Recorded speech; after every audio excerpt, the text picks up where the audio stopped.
So we need to talk. The Sims 4 is broken beyond repair right now, and what's crazy is just when I think it can't get any worse, it gets worse. So I was reading through your guys' comments, and one comment stuck out to me, and then I saw another and another and another. I just had to talk about it. So I'm gonna go ahead and pull up this first comment here, and it says, they're not testing their own product. This isn't acceptable. And then this next one says, do they even playtest their own game? Who thought an ailment every day is a good idea? Even every 3 days is too much. So this kind of just inspired me to talk in depth about this. Now, The Sims 4 not being play tested correctly has been an issue for a long time, and I feel that it's getting even worse. Personally, I feel like they release way too much content, and as the years go on, I feel like they're playtesting less and less. Maybe that's entirely wrong, but that's what it truly does seem like. And I don't know why they don't have more playtesters. Like, I just don't understand how they release such broken packs and they never really learn their lesson about it. I don't know what goes on at EA and all that. I can't speak from experience or anything like that, but what I can say is when you pay this sort of money for a game, it should not be as broken as it is. And I feel like, a lot of us need to start speaking up about this because, I know it's everywhere online, but I just feel like there should be more videos being made about this just because it's getting to a point where this game is about to be 11 years old, I believe. And the scary part is The Sims 3 was left kind of broken, which that game only went on for 5 years. It's not really broken to the point of The Sims 4, not even close. It was left with issues. It was left with lag problems. It was left with, a lot of people not really being able to play the Island Paradise pack. There is a lot of mods though that fix those things, and for me personally, Sims 3 does run really great, especially in comparison to The Sims 4. Yes, The Sims 4 might be a smoother experience as far as no lag and just fast loading screens, all of that, at least for me. Some people do get stuck with really long loading screens for The Sims 4 now as well, which is a whole other problem. But the glitches within the game can make the experience just unenjoyable for a lot of players. So I truly think, I've said this before, I really just feel like they should have a group of people testing out the packs before release. I mean, I don't see why that wouldn't be possible. I'm not talking about people like at EA. For example, how they do this thing where there's CFE access. That's what it's called when you see all these early videos before the pack is released. And it's usually not long before, and it's when, everything is done. You'll see some early reviews of the pack and stuff like that, and then the pack will drop a few days later. Now, if they did that in a playtesting kind of way, strictly just for feedback, not for recording video purposes or anything like that, a group of people, a copy of the game to play and test out and report the bugs and glitches. Of course, this would happen earlier on, not just like a week before release. I think that would make a world of a difference. Then they can, prepare for these bug fixes before the pack even releases. I just feel like it is so, I don't even know what the right word is. I mean, unacceptable, just like the first comment stated, but also just like lazy and like irresponsible. I feel like that's not the right word, but I guess it could be because people are buying this product thinking it's going to function how it should, and then there's just problem after problem after problem, patch after patch after patch, and then those patches break more things. Not to mention, of course, The Sims 4 has been going on for too long, so with that, there's just too much content from different packs and, different features breaking other things from other packs, and it's just a never-ending mess. So I've always said I feel like The Sims 4 is going on for way too long and they need to just wrap it up. And of course they're working on Project Renee, whatever that's going to end up being called. I still believe they should have wrapped up The Sims 4 5 years in. Maybe 6 or 7 would have been okay too, to have it like a few years longer. I think that would have been fine. And then move on to The Sims 5, which is still not even in development and there's no plans for it. Now, obviously we keep purchasing the packs, which definitely enables them to just continue what they're doing. Releasing broken packs and then just releasing a bunch of updates to fix all the broken stuff. So that's another whole issue. The thing is though, The Sims is a franchise where there's a lot of dedicated players. It's not just a game for them, it's their passion, it's their escape. The Sims has saved a lot of people from a lot of dark times. Okay, and so I get it. I completely understand. And then the whole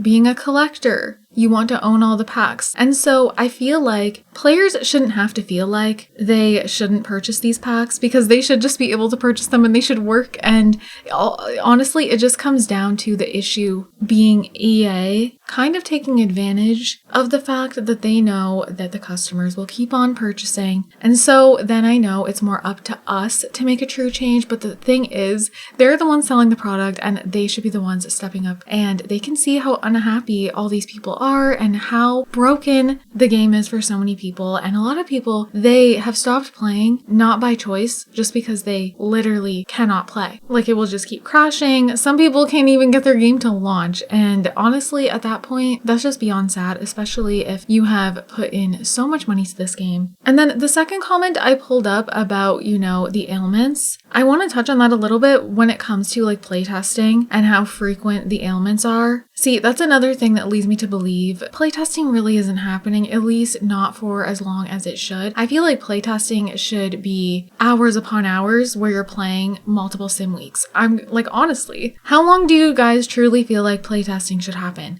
And it should be throughout multiple days, not just like one day of playing the game for like 8 hours. No, I feel like a lot of issues start happening in the game as you keep playing, and also you get a feel for things, like the ailments. You will kind of be able to grasp if they feel too overwhelming, if they're happening too often, stuff like that. And that's where they can tweak things with packs to make the player experience better. So that's another thing, like, they went ahead and changed the ailments to where they'll happen on average like every 3 sim days. And I still kind of felt like that was too much, because if you think about it, 3 sim days is nothing. Like, that kind of flies by when you're playing. A lot of people play for like multiple sim weeks at a time. So that's still a lot of ailments. And of course, if you have a big household, then that's even more to deal with, because then multiple sims are getting ailments and they're contagious. So then you also have to think about that. Don't the ailments last like 3 days? I was seeing some comments about that and I was like, wait a minute, don't they last 3 days? So then it's like, okay, hold on. Our sim gets an ailment and then they're going to have the ailment for 3 days. Of course, you can take a cure for it, but if you don't, then after that 3 days, they're just going to get another ailment and they just recovered from the previous one.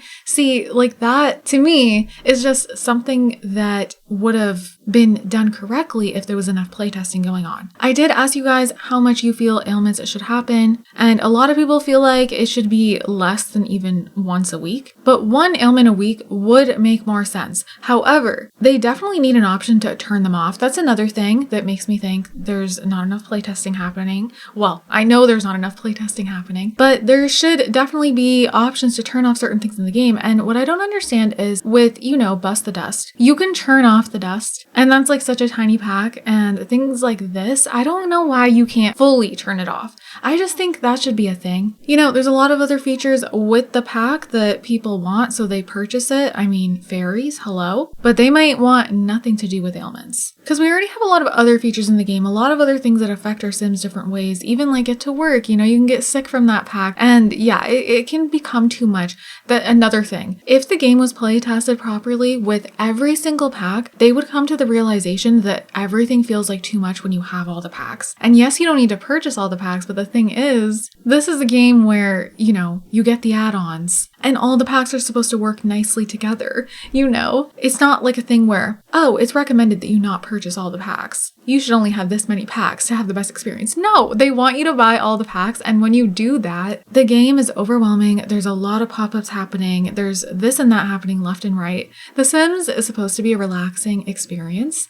And when you have all the packs, it truly is a lot, even with no mods. And that's why I went ahead and did minimal mods, because with all the packs and all my mods, absolutely not. And I was someone who was a mod junkie for years. Like, I was obsessed with so many mods, and then I can't anymore, you guys. And that makes me sad, because I have so many mod videos going over so many mods, and I miss those videos. And I'll definitely still do mod videos if, something new releases that I want to grab, but that's just not where my interest is anymore, because there's just so much going on with the game. And there's mods that I used to enjoy so much that I can't enjoy anymore, like the dental care mod and all that. Those are great mods, I love all the realistic mods, but then there's so many other things popping up in the game that it feels like you can't even like catch a break. Like I don't know, like something is going on with your sim every second. And like there's also like the healthcare redux mod. I absolutely love that mod. And the problem is if I have get to work, which your sims can get sick,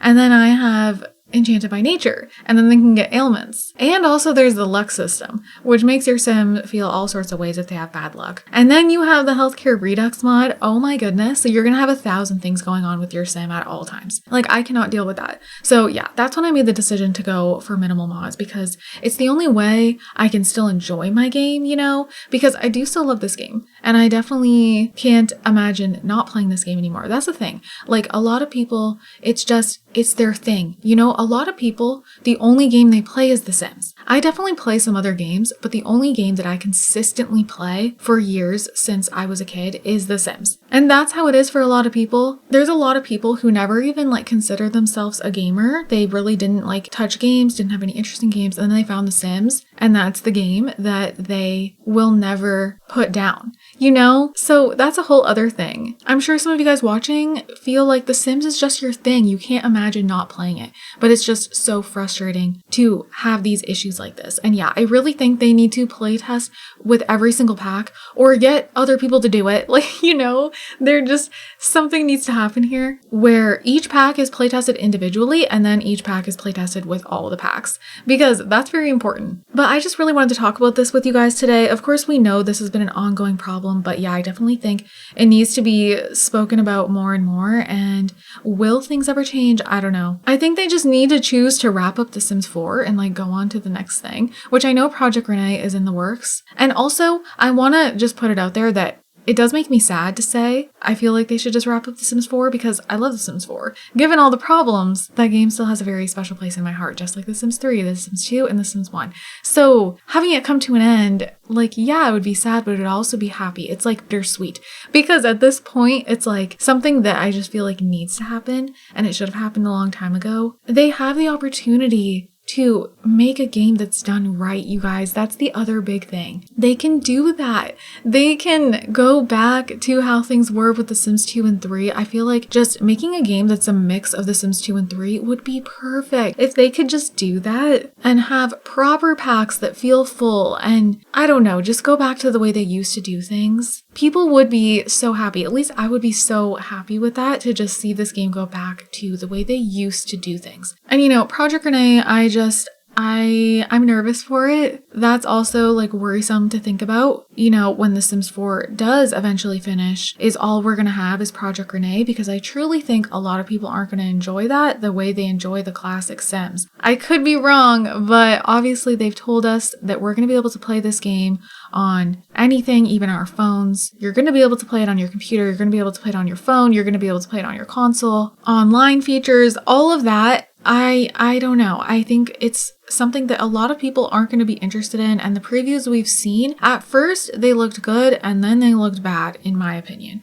So I don't know what's going on there. I don't even know really what to expect from Project Renee. I definitely need to see more. I really wish we would hear some more in-depth information about Project Renee, honestly, and I have no idea how long that's even off from being released. But yeah, I have no idea why they wanted to go in that direction. If it ends up being great, then cool, I'll play it and I'll have fun. But right now, I don't know. And the whole thing with mobile, initially that excited me. When they first announced that, I thought that was really cool. But now, after all this time has passed, you know, you have more time to think about how Project Renee could actually be, right? That initial excitement is definitely gone. And then I started to think about how having the game being able to run on your computer, but also your phone, like, what are the graphics gonna look like? And from what we've seen, it does just look like a bland mobile game, like the way it looks. And then it's like, okay, so it's gonna look like that on our computers as well. I don't know. I just feel like it's a huge issue when you try to make a game be able to like run on all different devices. They're gonna have to dumb down the game to be able to like run on your phone, and you know, graphics play a huge role. Like, it's very different if you're making a game that's just for PC versus like something that can also run on mobile. So I don't know. I want to know what you guys think about that. That's a whole other topic. I don't want to like go off topic too much. That's basically all I wanted to share with you guys today. I feel like if they would just get a big group of playtesters and allow them to playtest the game for a longer period of time, you know, like way ahead of time. And like I said, playtest the pack on its own and then playtest the pack with all the packs. I just think that would make a world of a difference. We need to see some sort of positive change. You know, if they're gonna keep The Sims 4 going, it at least needs to work and people need to at least be getting the product they're paying for and not these broken packs. Like, you know, I also keep seeing a lot of comments about how For Rent is still broken, and it's kind of just inexcusable how they just leave a pack broken for this long. For Rent is quite literally unplayable for thousands of players, and it's been months. So you guys, that's pretty much where I'm going to wrap this up here. Of course, I could do another discussion video. If you guys wanted me to talk about like anything specific, go ahead and comment down below. But I'm definitely all for being honest about how I feel about this game. You know, I love it, but there's a lot of issues. I don't want to sugarcoat things. You know, it is what it is. And it's definitely at a point now where we can't just go around saying this is a great game when it's at this point. You know, we love it, but we're so frustrated with it. It's like, it's such a weird thing, you know? Like right now, I'm thinking about one of my Sims families that I want to go play. But then it's like, I'm also thinking about how broken the game is and how many problems everyone's having. It's such a weird time for The Sims. But you guys, I'm going to go ahead and wrap this up here. I hope you all enjoyed listening. And with that, I hope you guys are having an amazing day, and I'll see you all in my next video. Bye, guys. You're the rose in a garden, and it shows if I'm honest. You're the leaves in mid-August, and I've come out here to say